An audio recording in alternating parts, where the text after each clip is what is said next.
This question is, who was worse out of Brad Johnson and Trent Dilfer game managing quarterbacks to win a Super Bowl? Now, Brad Johnson had a couple years where he had 1 year, he had like, I want to say 24 touchdown passes or 13 picks. Then he had a flip flop year. He had a 1 year was like 22 touchdowns, 6 picks. Then he had another year where he threw 20, I think 25 touchdowns, 21 interceptions, kind of like a Jameson Winston thing. He was an ultimate game manager that came up big for John Gruden in Tampa Bay.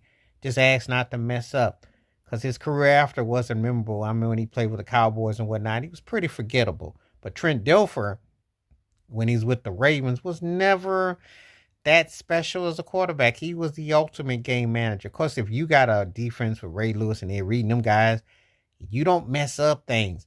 And Kerry Collins was busy trying to stack Ray Lewis's hands with free interceptions, but sometimes they just ricocheted off. So it's like, don't mess up. So, who was the worst that won? I think Dilfer got him beat, but Brad Johnson ain't that far behind. You can win a Super Bowl and still suck at quarterback as game manager or just be basically at the right place at the right time. It's one of those kind of situations.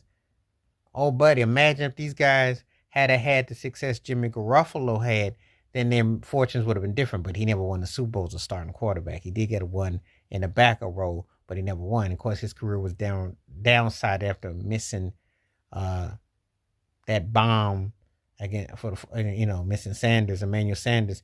How he overthrew him, I still don't know. Career was never the same after that. Sunk.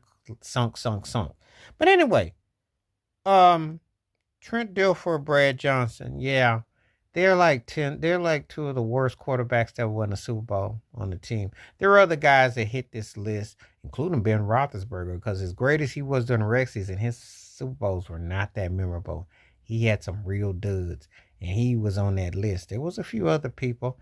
It's usually reserved for cats that are not memorable. But one guy that's very memorable was Joe Namath was on there, but that's because he had that one Super Bowl. But his stats weren't that memorable when you combine everything and you take in totality.